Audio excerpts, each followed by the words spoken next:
I'm muted.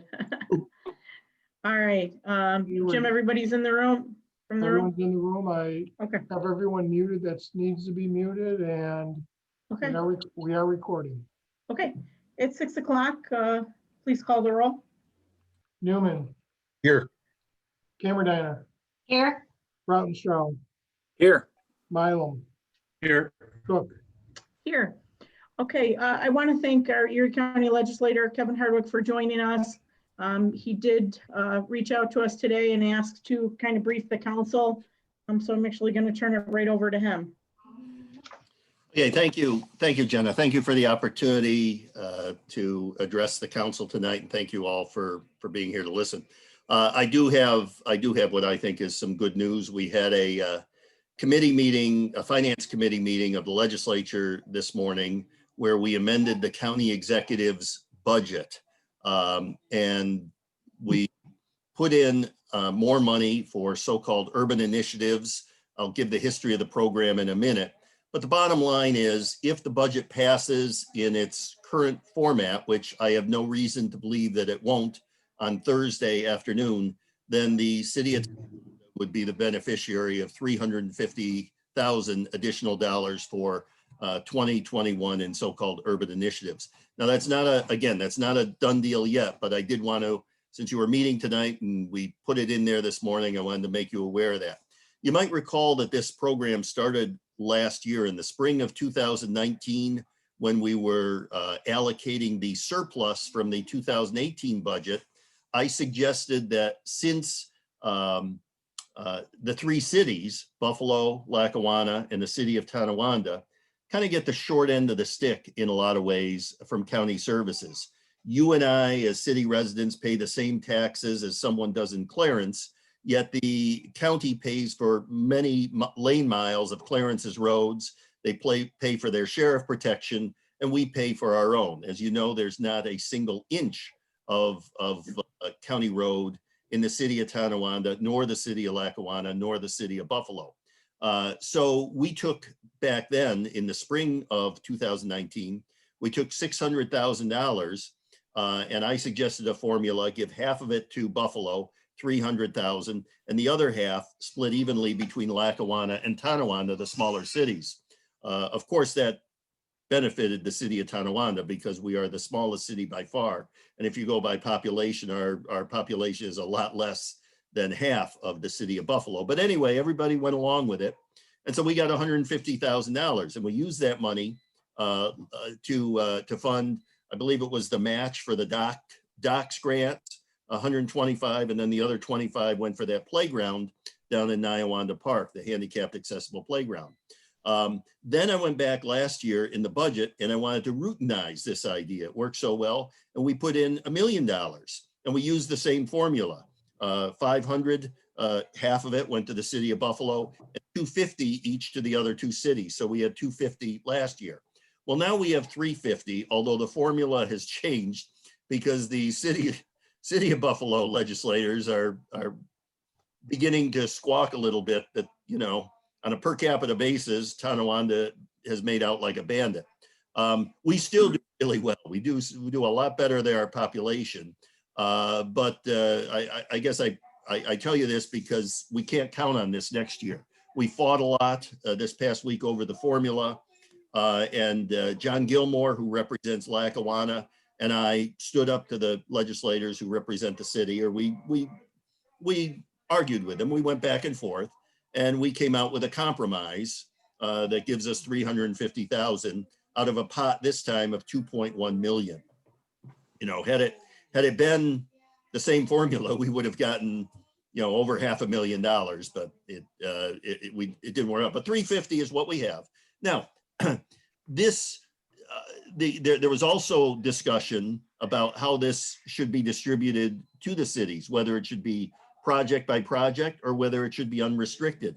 I argued strenuously for unrestricted aid, just giving you the check for, in this case, $350,000 and saying, spend it however you need it. You know, no strings attached. I lost that battle. It's going to be project by project. There's going to have to be a negotiation how to spend this. So it's still good news. So you and I assuming this thing passes after Thursday, you and I and the administration, the county administration, quite frankly, are going to have to, you know, come up with a memorandum of understanding and probably a contract on how to spend this money. Doesn't have to be done today. Again, I would wait till Thursday till it passes, but this should get us thinking. I know that I would like to see 100,000 of it or so put in for the LDC. I prioritized that last year. I think that that's money that will see a return on investment, and it's an investment in our future as a city, as I know many of you feel the same way about it. Also, every year I use some of my public benefit money to fund the dinner for the volunteer firefighters and spread a little money out. You know, I talked to the police chief and the fire chief, and we get defibrillators or radios or something like that. Because we're going with the urban initiatives, it's $350,000. We're not doing that this year. So there's you know, no money for this or no money for that. So those sorts of things, I think I would like to see you at least talk to them. If there are little things that they need, that's fine.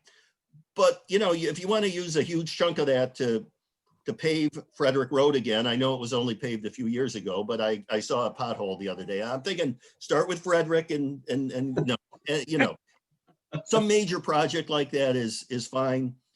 Use it. I mean, we've all been hit by COVID. Use it to replace some money, you know, that you might have used for one project, and you could free that money up for, you know, operating expenses. I mean, there is that, you know, ability to move money around, I think, but we will have to talk. But I think it's good news. And again, I do, you know, we're not going to set off the fireworks yet, but I think Thursday afternoon, you know, we can put this thing to bed. I'm pretty sure that whatever we do in the legislature, the county executive is not going to veto. We have, you know, assurance of him. He's on board with this. So I think we're going to be in good shape. And I hope this, you know, this makes a terrible year a little bit brighter for all of us. Thank you. Thank you again, Jenna. Thank you, Kevin. We appreciate that report. Would a letter in support of the budget from the council and mayor be beneficial to you? Not really. I think, you know, I don't think so. In fact, I would prefer, I think I've got this. Okay. But, and if I don't, then we'll know on Thursday, but I think it's going to work out. But thank you for that. I think again, at some point, you know, the council and the mayor and the county administration, myself, need to come together and figure out what we want to do with this money. Okay. And you know, I would prefer to see it's kind of found money. You can't count on it for next year. I would look to invest in the city's future. And that's why, you know, I think money for the LDC is good, but also money for infrastructure and other things, you know, make a lot of sense too. All right, perfect. Any And questions? by the way, I haven't been to a council meeting in a long time. I know it's been a tough year for all of us, and the strains on all of you, you know, have taken their toll, I'm sure. You all look a lot older than the last time I saw you, and I, as a citizen of the city of Tonawanda, I want to thank all of you for what you're doing and what you continue to do. It is appreciated. Thank you. And likewise to you, Thank you. Kevin, and your colleagues and the legislator. Thank you for all of your efforts. You're welcome.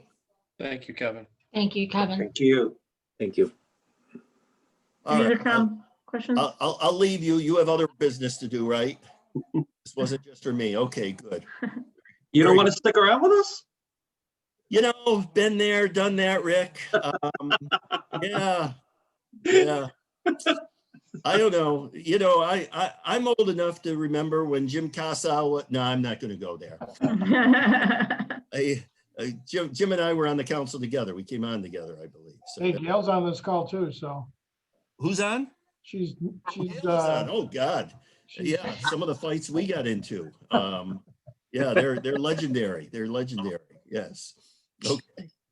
Thanks, guys. Thank you. thanks, Kevin. Thank you. Thank you. Okay, I want to turn it over to, is Jason on? Jason's on. Yeah, Jason LaMonica is on, yes. Okay, perfect. Hi, Jason. Hi, how you doing? Good, thanks for joining us. Sure, no problem. So I know we wanted to have a discussion about the dock expansion and some bids that we received. Yep, this is actually our second go around on this project. We initially opened bids back in June of this year, and bid prices came in a lot higher, almost double what the engineers or DiDonato's estimate was for the work. And a lot of that, when we looked into it, was due to COVID, especially like lumber costs and material costs. So what we did was initially, actually going into this, we thought we had enough room where we could bid it with alternates and just drop alternates out. That wasn't the case. So what we did going forward was to try to keep it under budget, was to rebid the project. We scaled back on the size of some of our docks. We changed materials where we could to try to save some money. We put in even some more alternates, like one of the alternates that if we end up going forward with, we're going to do on the fishing pier behind City Hall. We're going to reuse the railings to save at least 60 grand there versus installing new railings. So we rebid that project and we opened it, and we're still slightly over what our budget is on the for the overall project.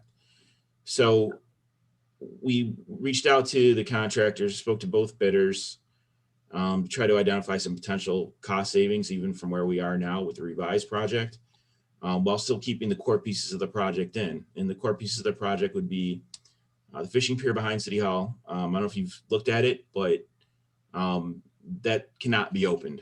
Structurally, it's unsound. You can see in the council letter, there's a picture with one of the beams. It's literally snapped. The floating docks on Ellicott Creek, which again, those are in very bad shape. And for the last several years, we've been pulling out sections that are just falling apart and cannot be reused. So those need to be replaced. And then it also includes the police dock. The money that Kevin Hardwick spoke about that was so generously given to us from the county, that money is earmarked for the police docks and the police docks alone. So that funding can be put towards the police docks and the lift. The Department of State money we have can be split amongst all three portions of the project, but only at a 50% match. So every dollar they give us has to be matched by an outside dollar. And then we have Greenway funding, and they will not allow us to spend any money on the police docks. They can only be put towards the fishing pier and the floating docks. So it's kind of a balancing act here on what will fund what and what can be used for what and how, which funding sources can be matched with which. So I did reach out to both contractors. One of the things that we talked about, an easy thing that the city, I think, could do in-house would be to repaint the railings. So basically those yellow railings are going to be black. Doesn't sound like a huge savings, especially if we just slathered black paint on it. But in the contract, we actually had them, the back railings and side railings were being removed and shop cleaned and then repainted. And then the front railing, which are actually welded to the piles, those all had to get hand scraped and repainted. So it's fairly labor intensive. And the contractors have until this Friday to give me information on what the credit's going to be for that work. So I think we're probably going to come pretty close to what the budget is for this project, get it done on about the budget. And I know I had talked to Chuck and Sean and the mayor, and what we were hoping to do is take some of the proceeds from the sale of the Spalding Fiber property and use that for potential change orders. So basically it's nothing. Let me be clear, right now we're over a little bit, assuming that Friday these credits come in and we get to where I think we're going to be, that money would be set aside and used only if needed, if unforeseen circumstances, especially when we're doing the police dock where we're putting new pilings in. That's probably at the biggest set of unknowns and the biggest risk going forward on this project. If everything goes perfectly, there's no cost overruns, which doesn't happen very often, then we wouldn't use any of it. Bill, the council passed that bond resolution in 1819. Sounds right. I think it was 18. Okay. Do you know the cost of the bond or what we approved to spend? I can look it up, Jenna. I don't have it in front of me. Okay. I'll go back and look.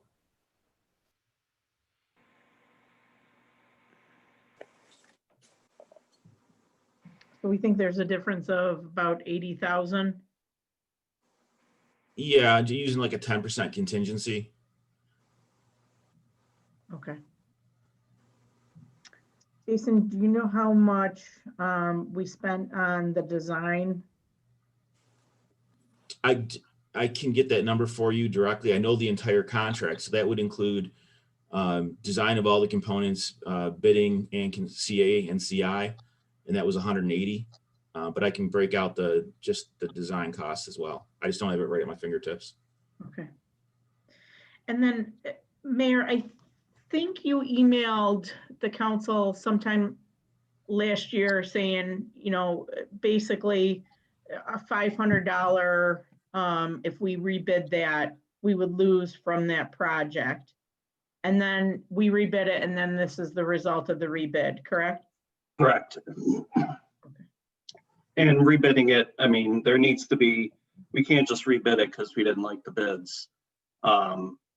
It needs to be structural, the rebid needs to be structurally different than the original one. And honestly, I don't think we could scale the project back much more and still have a project.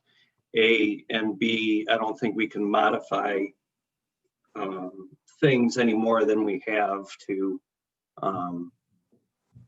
kind of get to where, you know, we weren't dangling that contingency money out there. But I just want to state on the flip side, replacing the fishing pier is going to cost a lot more than you know, on our dime, would cost a lot more than any money that we're going to have to spend for the project through the city, or replacing the docks in the creek are going to be a lot more than the city's going to spend if we don't move forward with this project. So yeah, I don't think anybody likes to pay, you know, to see us have to spend any money, but the flip side is it could be a lot worse, and we could be on the hook for all of it. So I do have those costs as well, Mayor. So the floating docks in Ellicott Creek and the fishing pier behind City Hall are currently not usable. Nobody's going to go out there next year or again until they're fixed. And the bid price to do just both those was $600,000. Now, again, I just, you know, let you know that we think that's partially inflated by COVID and the cost increases we're seeing on these projects. But the engineer's estimate, this is the one that goes back to late last year. So I think it was a late October estimate pre-COVID to do the floating docks and the fishing pier was about $500,000. So if we can get that work done for 80 grand or less, basically your choice comes down to, do we want to try to do this for 80 grand or less and add in the police docks on top of it, or either just kind of dismantle it in-house or let it sit. It's not going to be fixed for any cheaper, that's for sure.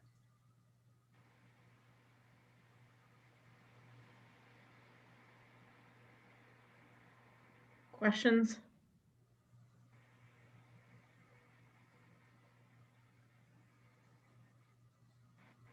All right, Jason, so you were saying that, so the bids that came out in June, so they're claiming there was like 168% increasing material cost as of June?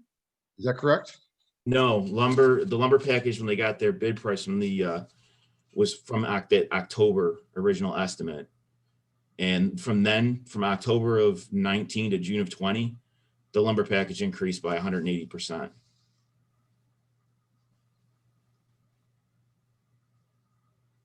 And they're trying to blame that on COVID? Is that right? Yeah, I mean, you can go to Home Depot and you can see the prices of lumber, especially pressure treated, is way up compared to what it was. I would agree that there's definitely been increasing costs for materials, you know, nationwide. And I don't know how much material, like broken down how much is concrete, how much is steel, how much is lumber. I would like to think that it's probably a little bit of all of them. Mhm. As of June, statistically, the concrete costs are only up 2.1%. Are you saying Lumber- from June to now or from October of last year? Well, as of June, material increase costs, construction, non-residential, increase cost. Now, again, I'm sure these numbers can be tweaked depending on area. let's say. Right. But to be But- clear, we're not talking about the increase from June to now. We're talking about the increase from October of 19 to June. That's what, I would agree with that. Now, this statistic came out in June, so up until June, broken down, whether it's October to June or January to June, that I don't know. But as of June, some of these costs are, they're not 168% or 180%. So this is my concern. My concern is contractors using COVID as an excuse to jack up the cost. That's my concern. Mhm. In the residential area, most building costs, which is all soft lumbers, is only going up 30 to 50%. Okay. And that's from every builder that I've talked to. Now, the biggest factor in that would be OSB, which is Organized Strand Board, which is a manufactured product. That is up 138%. So I can see increases across the board in a lot of things, and pressure treated lumber was one of the big factors. All of my builders are telling me that their suppliers are holding the line on pressure treated and steel and concrete. They're taking a little bit of a hit, but they're holding that line, at least as of today. Put it that way. Mhm. So that's my concern. Well, there's two things we can do. One, I can have Donato send over their original quote from the lumber, and if we can get the one from Cerrone, the original one, if they still have it, we can send that. But as far as the contractors jacking up the costs to make a larger profit, it's a competitive bid. So we had multiple bidders, and the costs that I'm giving you are the lowest ones. You guys have the bid tab too, so you can see where they came in at. There's nine, and that's not, those two bidders are the ones that ended up submitting. There's a third that had some issues with it, but on top of that, we directly solicited quotes from multiple contractors. We were also out on the state site. We advertised on Avalon, and the direct solicitations, just so you guys are aware of the procedure when the state's involved. There's percentages for minority and women-owned businesses. They have to get a certain percentage of the contract. So what the state requires us to do, or they like us to do, is to directly solicit. So we have a list of contractors that we directly reached out to and said, hey, this project is out there for you to potentially bid on if you're interested. So I think that if the project was out there, we only got 2 bids both times. Pinto and Mark Cerrone Incorporated were both, bid both times. As far as if, they're artificially inflating their costs to make more profit, you still have to be the low bidder to get the job.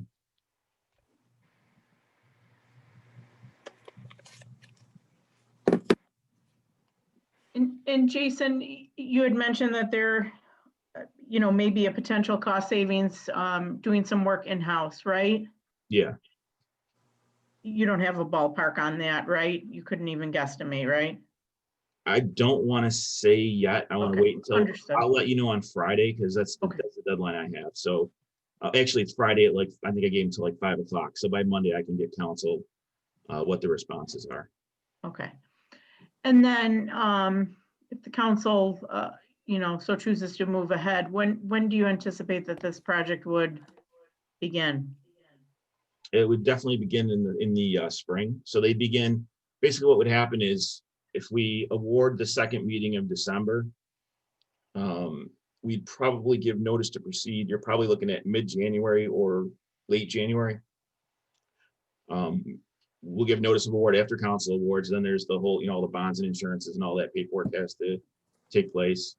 Then we'd actually have them under contract. Let's just call it late January. And then from then they would actually start ordering materials and things with long lead times. Okay. Council, any thoughts, questions?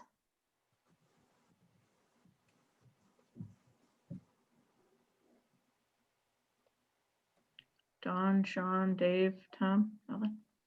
Okay. So Jason, if you could just get us that information, just so we have that available, that'd be great. And in the interim, if, you know, the council has any questions, we'll reach out to you. No problem. Thank you so much for joining us tonight. Did you want the memo from Dean and Otto that I referenced in that council letter? We have that. Okay. Because that explains it in more detail. The material cost is one thing, but there was also like an underwater welding thing that had to take place that was, you know, Buffalo Right. Marine quoted both contractors. And I can send you the whole memo if you don't. if you Okay. want. Yeah. And Jim, can you just forward the council the bond resolution we passed? Sure.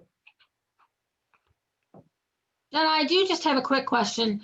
I did some quick research real quick, hbsdealer.com, just so everybody is aware. According to their article, 84 lumber saw a 138% increase for pro dealers on pressure treated lumber in May of 2020 compared to the 93% in 2019. So there is an increase on that particular material, Tom, just to let you know.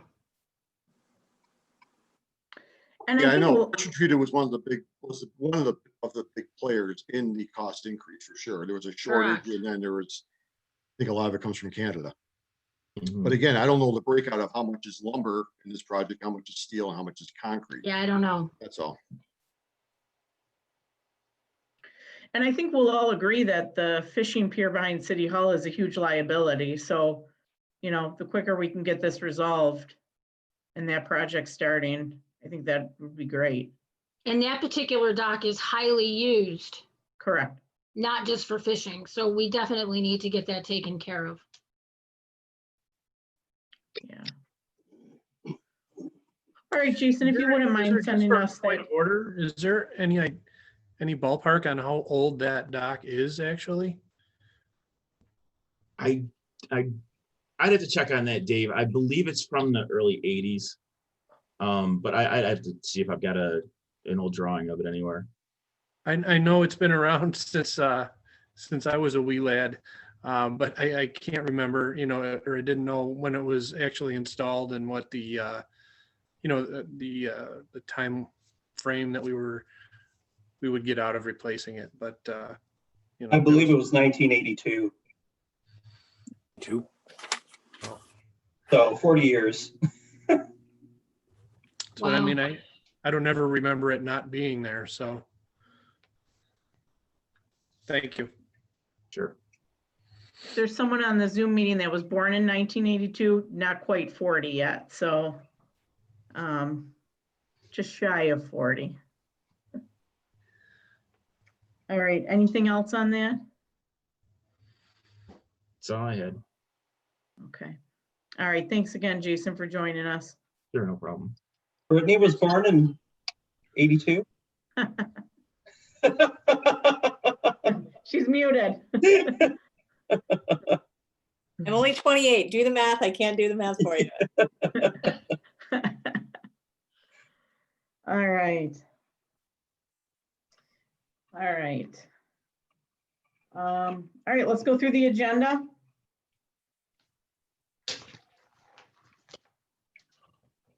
It's pretty busy today, so. Minutes? Just trying to drag this out a little bit, that's all. I'll take the minutes. Okay, Dave. All right, I'm gonna make a motion to go into executive session for personnel of a particular person. Do I have a second? I'll second it, Madam President. Second by Mrs. Cameron, all those in favor? Aye. Aye. Perfect. All right, Jim, we're in executive at 6:30. Okay. Give me a second to put everyone that's in the I'll be right back. mute back out to the waiting room. Sure. So those residents that are on the call, I'll be putting you into pausing the meeting and putting you into the waiting room until we rejoin the meeting. recording and admitting back into everyone from the waiting room.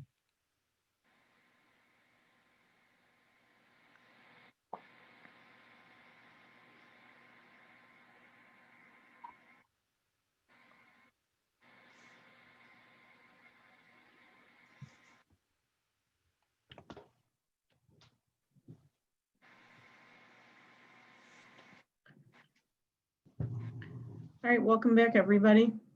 Jim, everybody's back in the room? Everyone is, Madam President, everyone's back into the Zoom meeting.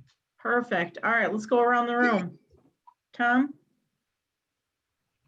I don't have anything, Madam President. Thank you. Dawn? Just wanted to get some information from you guys. The LDC sent us over the information regarding the rezoning. Do any of you have any questions or concerns, or can we move forward with this and I can work with Mr. Casso and Mr. Knight to get a resolution for the next meeting? Yeah, I'm good. Good with it.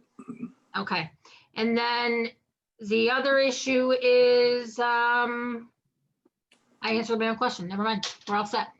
Don, You're the other, I'm sorry, Don, we, I don't know if you want to bring up the traffic and safety recommendations. If we're gonna, if you want to move forward on those, we have to publish those. We do. Okay. Those, Do you just want to go over those real quick? We're moving the handicap sign. sure, at the November meeting of traffic and safety, they had two recommendations. The first one was to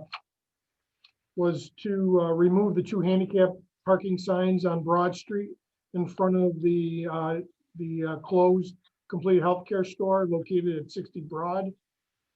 The board reviewed and determined that the signs are no longer necessary and were originally requested by the store when they were open. So the traffic and safety's recommendation is those be removed. And then the other recommendation by the traffic and safety was Emmanuel Lutheran Church, 107 Scott, was asking that the two existing handicap parking signs be moved 24 feet west of their current location. It was just ease for the church. The church had asked that they be moved west towards William Street, so this sidewalk area would be clear of any vehicles. And the traffic and safety is recommending that they be moved the 24 feet west. Okay. But if the council wants to go forward with that, we have to publish the zoning change. Everybody go with that? Good with it. Yeah. Perfect. There you go, Jim. Thank you. Thank you. Anything else, Dawn? Nope. I think that'll take care of it. Thank you. Sean? You know, I just have one topic I want to bring up. A FOIL request was submitted to City Hall over the past weekend, and it just brought to light a few other concerns that I have in regards to the ethics committee as a whole, and the chair.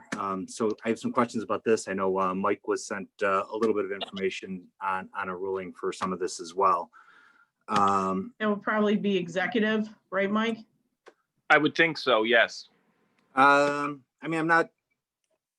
Well, I guess that's the first question. I mean, why would it be executive? I just have some questions about the committee as a whole, how it's put together, and where this is generated from. I guess my first question would be to Mike or Jim. Was there any complaints submitted to you guys in regards to anything that would initiate an investigation from the ethics committee? I have not received anything. And I have Mike? not received anything. So in regards to executive, in regards to any kind of criminal matters or anything like that, I don't think it warrants it. No, that would, you just want to know the procedure, Sean. That would be fine Right. in public. Right. And I guess that is kind of my question. It was submitted by somebody from the, a FOIL request was submitted by somebody from the ethics committee. commenting the coun- fact that their position, but I don't believe it was associated to an inquiry. And, just in regards to the ethics committee as a whole, they should be investigating complaints. They shouldn't be initiating it, correct? Right. I don't know of any FOIL requests. Yeah, I received it last Wednesday, just before the end of the day. We were closed Thursday and Friday. And I had reached out to Mike, again, just to get clarification, because I don't know if this individual is requesting it as part of, he makes reference to that he's on the ethics board, but I don't know if he's requesting it as an individual or if he's requesting it as a member of the ethics board. It's not, it's not clear in the form request. He does make a point of it, and I think that's concerning that the chairperson of the ethics committee would be putting a request in and at worst misrepresenting himself as part of the committee. So then Mike should reach out to him because that isn't in their duties. Exactly. And that was my concern. I just wanted to verify that. But I mean, it brought light some other issues. Jim brought out in there the original resolution that goes back to 2015. And it just raises some other questions in regards to the ethics committee as a whole. In general, I mean, I just want to make a point. I don't take any issue with anybody asking for FOIL requests. It's an email request. I've stated before in the newspaper, that we use our personal emails for this, and there's communications with the mayor, and I don't take any issue with that at all. What So was I'm the not FOIL arguing. request? The council The request hasn't was seen for that. emails. The request was for emails. I'd asked for it to be put in with the communications, so I'm not sure if everybody got it. But the request was for emails between myself and the administrative assistant, myself and Mayor Davis. I think it was for the past year and even preceding my term currently. So going back into 2019 to June of 19. Again, I'm happy to share my emails. If it's business communications, I don't have an issue to that. But when he brought out when reading the original resolution, I just have some questions and concerns about it, about the committee as a whole. I mean, this was kind of past the first meeting of the year. I know a lot of this was done prior to my term. Passing it in support of the rest of the council moving forward to the year. I understand the need for it, but I do have questions as to whether it was constructed correctly, and I guess to some effect the legitimacy of it. Obviously I asked if this was on behalf of the ethics committee. If it wasn't, and he's invoking the ethics committee, I think that's something to be concerned about from somebody on there. I don't think that he's representing himself properly, and that's questionable. If there's no complaints filed that were submitted to be investigated. So I guess my other concern is some other things that were brought up is the fact that the board should include at least one member who is an elected city officer or employee. So the original stated that, and I guess it also states that the council submits 3 names for approval. And out of those 3 names, they in turn appoint a chairman, which I don't believe was the case. The council passed the members of the committee and named the chairman. And there's no inclusion of any elected officials or appointed official from the city of Tonawanda. It does specifically say it shouldn't be a majority, but there should be a member of it on the council. And I believe that change was back in the 2015 one. So I do have some concerns. If we do have an ethics committee, I want it formed correctly, and I don't know what the process is to move forward with this. If it's something we need to look at and reappoint somebody else on it, if we need to look into the fact that somebody's acting inappropriately on that, I guess it raises a little bit of a circular reference. Is how do we subject somebody from the ethics committee to an ethics investigation if he's doing something improper? I guess at this point I'm just more raising questions. A lot of this stuff was initiated prior to my term. But if we're looking at an ethics committee, I kind of feel like, it's my grandfather always said, no matter the deed great or small, do it right or not at all. If we're going to have it, it should be constructed as it was decided to be constructed. So I don't know what the process is to add another elected official, if that's something we need to vote on, if that's another resolution, or if it's a matter of suggesting it. Well, the council president is a standing member of all committees. So you would be the elected Well, official that's a member of the. I don't know, the I would committee? defer that one to Mike, but that's what the charter says. I would prefer not to be. I don't think that would be appropriate. Right. We'll have to take a look at the resolution and the composition of the commission currently. I did Sure. receive a call from the chairman. I believe on Friday. I wasn't working. I called back on Monday and I couldn't leave a message. It just rang, and I haven't had a chance to try it again. So I didn't call back today, but I'll try again tomorrow. Sure. And also, Sean, we'll look into it. Me and Brittany will sit down and go over the resolutions and the current composition of the ethics committee. I I mean, appreciate We'll it. report to the council.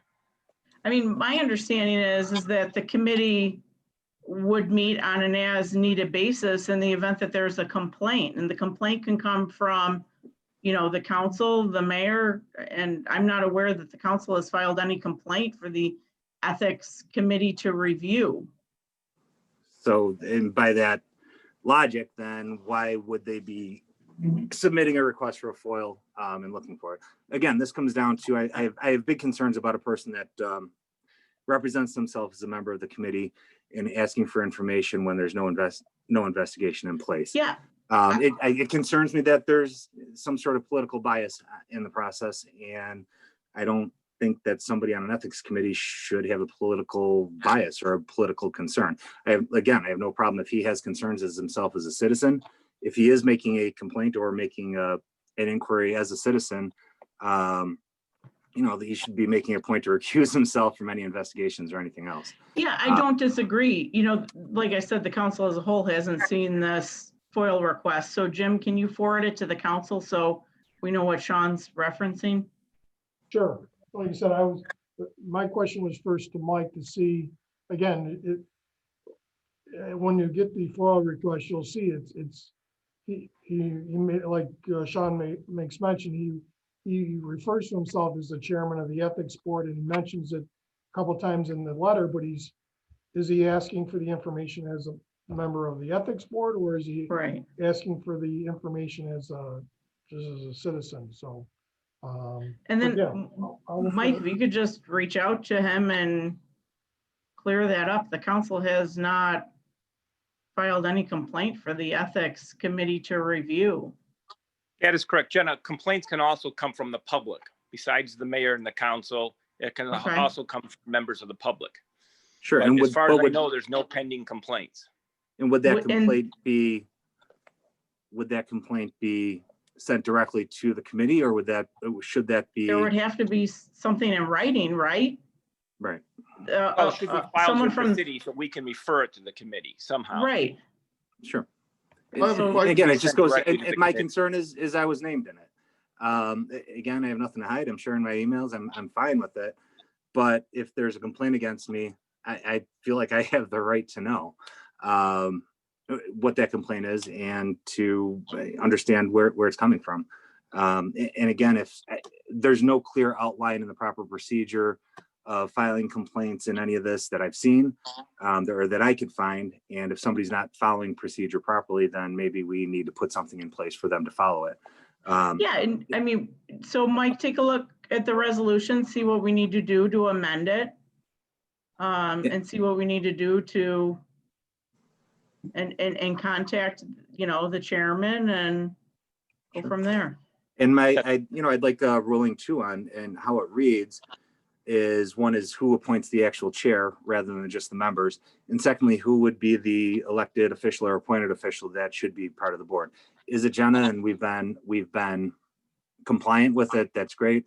If it's not, do we suggest somebody? We're talking here, it would seem a Jim Casa or a Bill Reese would be an ideal candidate for that, given that they're a non-policy making elected position or an appointed position. I wouldn't want to see any of us members of the council who are Right. making these decisions on that.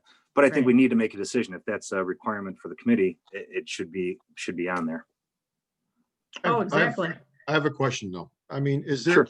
is the committee Does the committee have term limits? When was it, when it was established? Yeah, they were voted in Yes. until December 31st of 2023. Oh, so it's a long, so it's a long term. It's the term of the council president. Correct. Okay. The council Um, appoints the board or the committee. Council appoints the committee via resolution. And then in the event that there's a complaint that's filed, that's when they meet. Now, so the committee is based on only ruling on a specific complaint or investigation with information presented to them.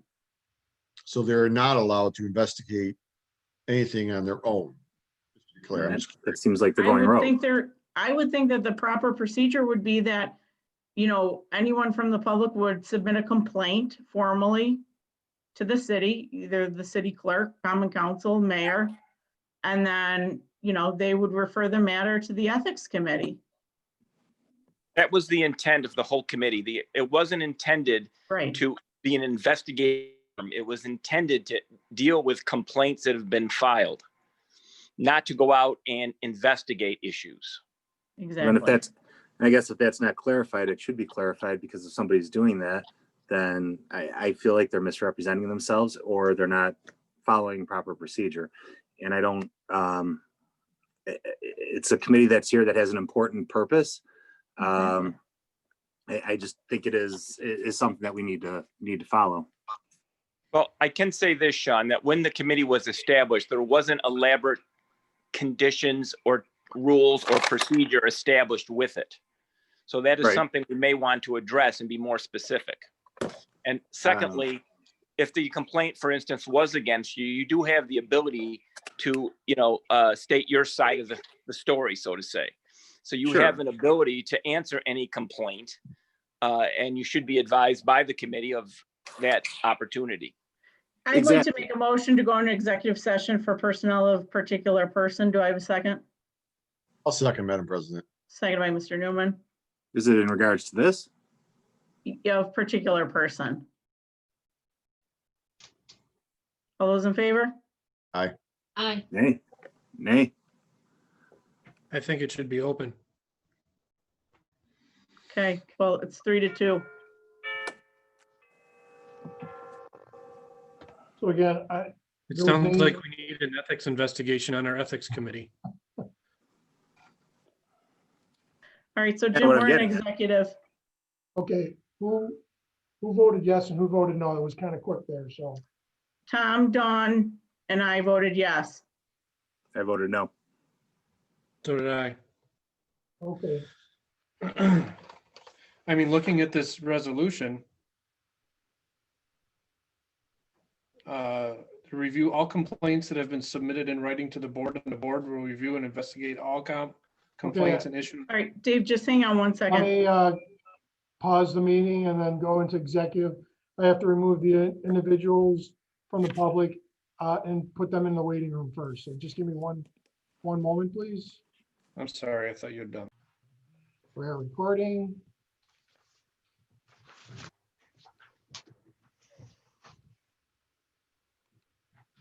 Sean, did you have anything else? That was it. Thank you, Madam President. Dave? Nothing to report, Madam President. Okay. I just wanted to round back with everybody. We got an email from our assessor asking or recommending that we increase our board to 5. I guess I was under the impression that we did that, but we just temporarily did that. Right, Jim? Yeah, we have 2 individuals that are temporarily appointed on 1-year terms to make it, to increase the board to 5. But we'd have to actually pass a local law to change our committee from a standing committee of 3 to 5. That's correct. Is everybody good with that? Yep. Perfect. Jim, can you work with Dave to get that resolution? Yeah, we'll start, the first resolution of the process is to introduce it, so I'll have that resolution for December 15th. Perfect. And then we have Dawn's resolution for the LDC. Yep, and then the other, we'll have a resolution, because For the every, traffic and safety, right? for traffic Right. and safety, and then the, every 2 years, all the commissioner deeds expire, so we will have a long list, because all the police officers, mayor's office, down here, treasurer, clerk's office, the council, housing authority, so all those individuals, we have to get, I'll get paperwork out to everyone to fill out, we gotta file those with the county clerk, Perfect. because it's a 2-year term. Okay, perfect. Anything else before we go to formal? Once, twice. All right, Jim, let's go into formal. Call the meeting of the City of Tonawanda Council to order. Can you call the roll? Okay, Newman,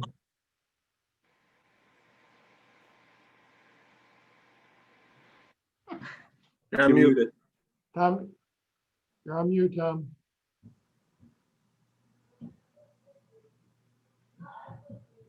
Here, it wouldn't unmute for me. I don't know what was going on.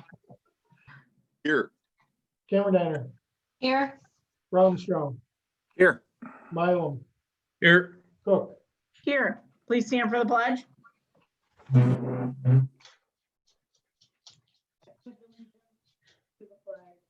United States of America. To the republic for which it stands, one nation, under God, indivisible, with liberty and justice for all. Justice for all.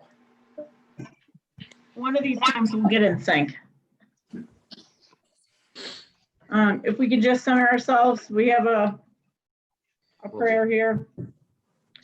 Almighty One, who speaks life, may we humble ourselves in your sight. Surely you lift us up. Gleaming from and encouraged with Abraham Lincoln's Thanksgiving Proclamation, the year was 1863. Mr. Lincoln's humble acknowledgement of the good Lord of divine providence, abundant bounties of national goodness provided, imploring our nation with observance and gratitude of such, setting aside the last Thanksgiving Day. All of this amazing faith and courage is displayed during a time of horrible national tribulation, civil unrest, and civil divide. Empower us, anchor our courage, unite us, and bless us with personal wisdom from above. Amen.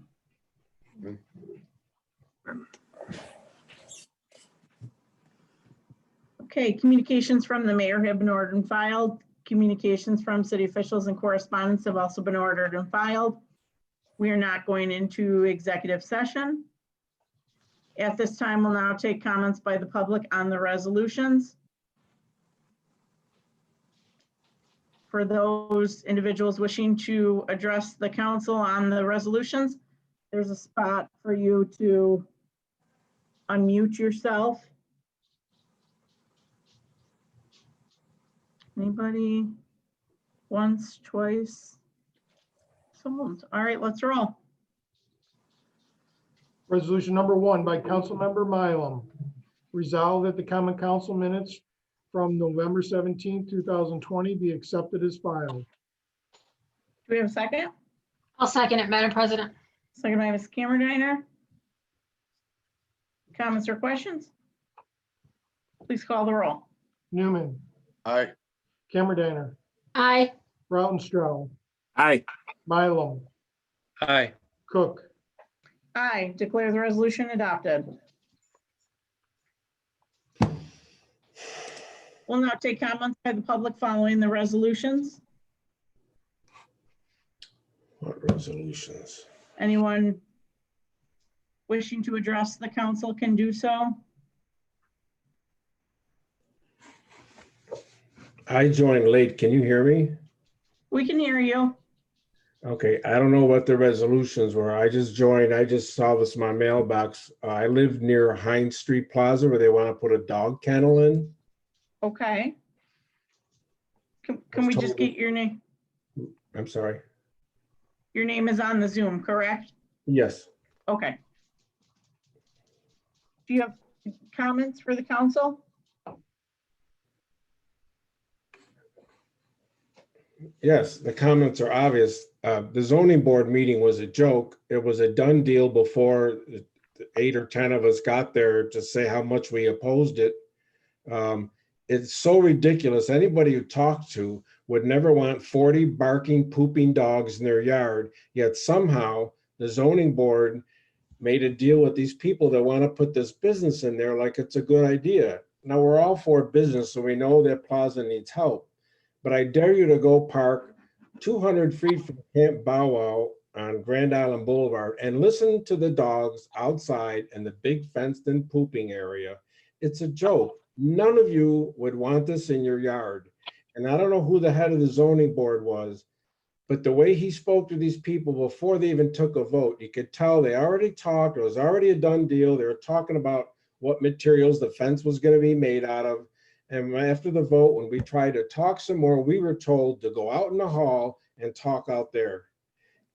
That's, I don't know, that's a joke, an abuse of power, and I don't know how this could happen.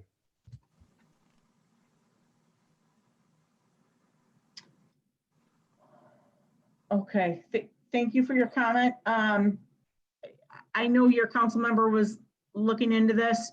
Dave, did you have, you're nodding your head. Yep. Did you? Yeah, I've spoken to Mr. Campagna a couple times. You know, and I really think that the best interests of the residents surrounding this new business were not taken into consideration. I think at the very least, a new variance board hearing should be given to them to allow them to, you know, sit down and discuss what is actually going to happen and have input from the residents. We're a very dog-friendly city. I think at last count, if memory serves me correctly, there's somewhere in the neighborhood of 3,000 dogs in this city. So it is a very dog-friendly area. However, having up to 40 dogs in somebody's backyard, and then speaking to some of these neighbors where they've put thousands and thousands of dollars into updating their backyard, they're going to be 5 or 6 feet from this. So I think that their complaints are legitimate, and you know, I feel terrible for the way that they felt that they were the way that they were treated at the meeting. I wasn't there. We had a conflict with our council meeting that night. However, I don't know. I'd like to see what we can do to, you know, both help both sides work this out in a way that is going to help our taxpayers. I mean, whether or not that place is rented, that building owner is going to be paying taxes. The renter of the space indirectly pays, but whether or not that building is fully rented, tax has got to be paid. So I would rather like to see what we can do in the best interest of our taxpayers. All right, thank you, Mr. Brown. Mr. Rua, is the zoning board decision final? It is final. As far as the city is concerned, the zoning boards of appeals were set up to remove any political issues, and that's why there's an independent board. Okay, so their decision is final as far as the city goes. Now, it can be challenged in court. Okay, and someone would have to bring a court proceeding in Article 78 to challenge the board's decision, but that would be a court action. It is not something that the Common Council can override. Okay. Can I speak again? Yes. Well, see, something's wrong with this because now we're supposed to go get together and go spend a ton of money on lawyers and have to fight this in court when it is so obviously wrong to put a dog kennel in our backyards. I don't care what anyone says about anything. That's ridiculous. None of you would want this. And they should, the zoning board should not have the power to do whatever they want because, oh, it's good for the city. Yes, we all want business. I mean, it helps all our taxes. You know, but it's just the idea of all these dogs. This is not gonna go well. You're gonna come home from work every day and have dogs barking in your yard and pooping and smelling it. It's ridiculous. All right, I'm tired of talking about it, but boy, I sure hope something gets done because this is not right. So I would definitely encourage you to keep working with your councilman. But you're telling me it's a done deal and we gotta go to court to change anything. That's, come on. Yeah. Yeah, that decision is final. So again, I would encourage you to work with your councilman. I know he was going to reach out to the business and try to find a resolution that was amicable between both parties, but I would definitely encourage you to continue with those discussions with your councilman. Well, see, what you're saying is just a bunch of words. It means nothing, because if it's a done deal and all these dogs are going to be in our yard, this isn't going to go well. This makes no sense why this zoning board can do what they want. I was there just a few feet listening to the zoning board, head of the board, talking to one of the ladies from the business, and he's asking her, now, is that fence around the outside area, is that going to be plastic or wood? And she says, oh, it's going to be plastic. Oh, that's good. It was a done deal. How do they make decisions radically affecting all these residents? And it's done ahead of time, and it doesn't matter how it affects us. Yeah, try selling your house with 40 dogs in the yard. It's a joke.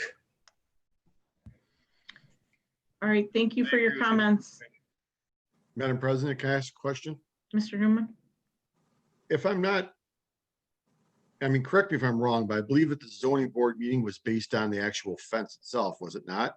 And not an actual question of whether or not the doggy daycare was a problem. So they voted, I believe, on a fence, not really the premise of the company moving in there. Is that right or wrong? That's my understanding.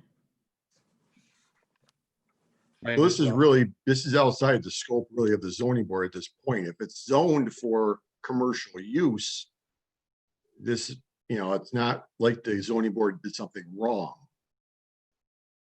Correct? So you want these dogs in your yard? I'm not saying that necessarily. I'm just saying that the zoning board didn't necessarily make a decision on the doggy daycare. They made a decision on the fence. That's all I'm saying. I'm not saying it's right or wrong. I don't necessarily agree that barking dogs are going to be the answer in that area. It is kind of close to residential, but that's not really the premise of the meeting itself. 5 feet of residential. Right. Okay. So I'm just clarifying what the purpose of the zoning board meeting was. I guess that's one. You're correct, Mr. Newman. Any other comments or questions? Once, twice. Mr. Newman? Thank you, Madam President. I hope everybody had a safe and healthy Thanksgiving. I want to thank Jason for, bringing us up to speed on the dock projects and stuff. It's definitely some crazy stuff going on with COVID and pricing, and and he's doing his due diligence to keep things in check, and I definitely appreciate that. I want to thank Kevin Hardwick for coming on and expressing his good news. As far as his road, I'd be willing to donate a bag of cold patch for his pothole problem. And then we can use that money for some more important thing. That's all I have, Madam President. Thank you. Thank you, Mr. Newman. Ms. Cameron. Thanks, Madam President. I share the same sentiments that Tom and I'm sure everyone else does, with Legislator Hardwick coming forward with some fantastic news for the city. Just wanted to give a shout out real quick. This is the 5th year that Warm for Hungry Hearts has served our community on Thanksgiving Day. My 4th actually being with them. A little different that this year, unfortunately, due to COVID. We did a drive-by or a drive-through pickup of their turkey dinners. We did about 74 meals. So there's still a great need. I see it every day with, the Salvation Army. So please, if you can give, please do so.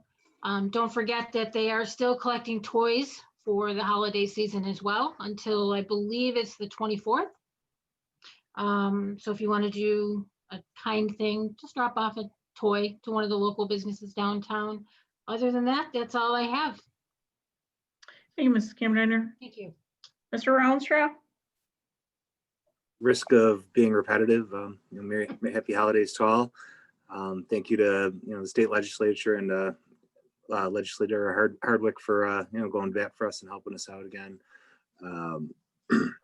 It's really all I have. Have a nice night. Thank you. Thank you, Mr. Rounstrau. Mr. Mylum? Just like to wish everybody a good night, good couple weeks. Please continue to stay safe with COVID. It's just, everybody knows what it's doing. So I just would like everybody to stay safe and stay healthy so that we can have everybody around for years to come. Thank you. Thank you, Mr. Mylum. Mayor? Thank you, Madam President. I'd just like to also express my thanks to Legislator Hardwick. Since he's decided to throw his hat into the public service ring, he has represented the city both on the council and on the legislature very well, and continue to look forward to working with him. As Councilperson Cameron stated, the need for the Salvation Army is really great. We do have a bin in City Hall where residents can drop off toys, and those toys stay within our community. And I just want to drive that point home that hopefully people, as much as they can kind of pay it forward a little bit to some of those families that are really hurting right now. And please wear a mask. Thank you, Madam President. Thank you, Mayor. I want to thank our city engineer and our Erie County legislator, Kevin Hardwick, for joining us tonight. Certainly good things to come with our dock expansion and more monies to our community. I also want to thank all the residents that have reached out with an interest in joining the Senior Citizens Committee. It's great to hear from all those that have expressed an interest in serving on that committee. So I do look forward to the council having a resolution at our next meeting, appointing that committee. And without sounding repetitive, I know, for 8 months now, we've been asking everybody to wear a mask and stay safe. So please do so now more than ever. Everybody stay safe, and we wish you well to you and your families. With that said, I'd like to make a motion to adjourn. Do I have a second? I'll second, Madam President. Second by Mr. Rounstrau. All those in favor? Aye. Bye. Have a good night, everybody. Thank you. Good night, everybody. Good Good night. night. Night.